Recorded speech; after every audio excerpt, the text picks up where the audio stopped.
As the ambassador of China and Sweden, you hold a pivotal role in strengthening diplomatic ties and promoting understanding between two distinct cultures. In this how-to video, we will explore the lessons learned from the recent incident at the Embassy of at the Embassy of China in Sweden and provide you with a comprehensive strategy for effective intercultural communication. Our goal is to help you navigate potential challenges and create a positive, mutually beneficial diplomatic environment. The purpose of this guide is to equip you as the ambassador of China in Sweden with the knowledge and skills required to communicate effectively in an intercultural context, thereby preventing misunderstandings and fostering strong diplomatic relations. An overview of what we'll be learning today is understanding the incident thoroughly, a step-by-step guide to effective communication, tips and warnings for the future, and a summary and goal emphasis.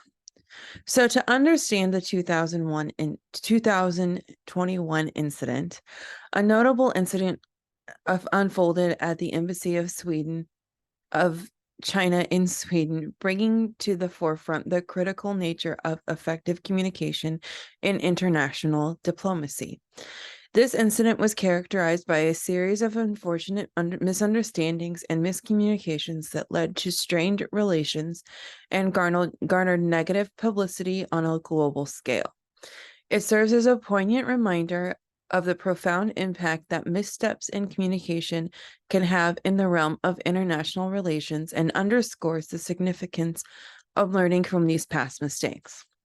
The incident began with an innocuous exchange of messages and diplomatic discussions, but it rapidly evolved into a full-fledged diplomatic row due to misinterpretations and cultural differences that were not adequately addressed. The miscommunications led to a sense of mistrust and apprehension between the Chinese embassy and their Swedish counterparts, causing diplomatic relations to deteriorate significantly. These strained relations not only affected the official interactions between the two nations, but also rippled through the broader diplomatic community and the global media. The negative publicity stemming from this incident took a toll on the reputation and image of both China and Sweden as international observers closely scrutinized the unfolding events. This public scrutiny magnified the consequences of the miscommunication, putting a spotlight on the need for careful and strategic communication in the diplomatic arena. It underscored the fact that misunderstandings and missteps can have far-reaching implications, affecting not only diplomatic negotiations, but also the public perception of nations involved. In the wake of this incident, diplomats and world leaders from various countries took note of the lessons learned from these challenges in intercultural communication. They recognized that building and maintaining strong diplomatic ties demands not only political acumen, but also a deep appreciation for cultural sensitivities and effective communication. The incident serves as a stark reminder that diplomacy is a complex dance where every word, action, and nuance can shape the course of international relations. So how can we have a more effective communication when we are addressing our intercultural counterparts? Step one would be cultural understanding. Take time and invest in learning about Swedish culture, customs, and etiquette. This can be said of all cultures that you might encounter on a day-to-day basis. Gain insight into the cultural differences and sensitivities that may arise. This can be a good step in order to combat some of those insecurities. Step two is create a language proficiency. Continuously improve your proficiency of the Swedish language, but also ensure clear and effective communication in both written and spoken Swedish. The written language can be a lot more difficult to understand simply because you don't get the nuances of what you might feel in a face-to-face conversation. Step 3, build better relationships.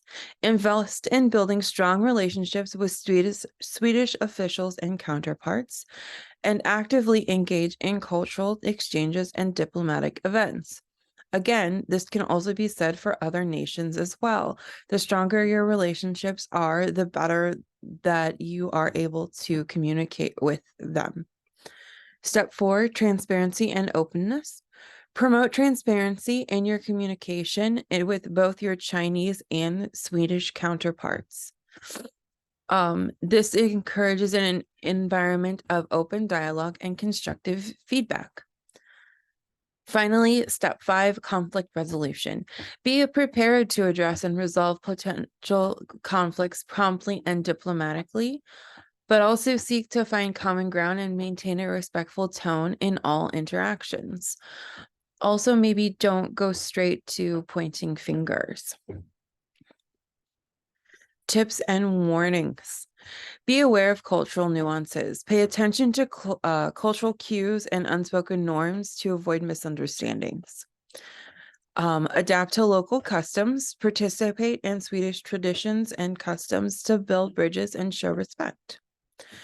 Stay updated. Keep up with the latest news and developments in both Sweden and China to stay well informed. Maintain flexibility. Be adaptable and willing to adjust your communication style as needed. And finally, foster positive public relations. Promote a positive image of China in Sweden through constructive and open communication. As the ambassador of China in Sweden, your mission is to enhance diplomatic relations by fostering effective intercultural communication. By understanding the 2021 incident and following the step-by-step guide, you can navigate cultural differences, promote understanding, and prevent misunderstandings. The ultimate goal is to create an atmosphere of trust, collaboration, and mutual respect that benefits both nations. Effective communication is the cornerstone of successful diplomacy, and your role is vital in achieving these objectives. Thank you so much for listening to this step-by-step, and hopefully in the future, these steps and risk may be fully avoided.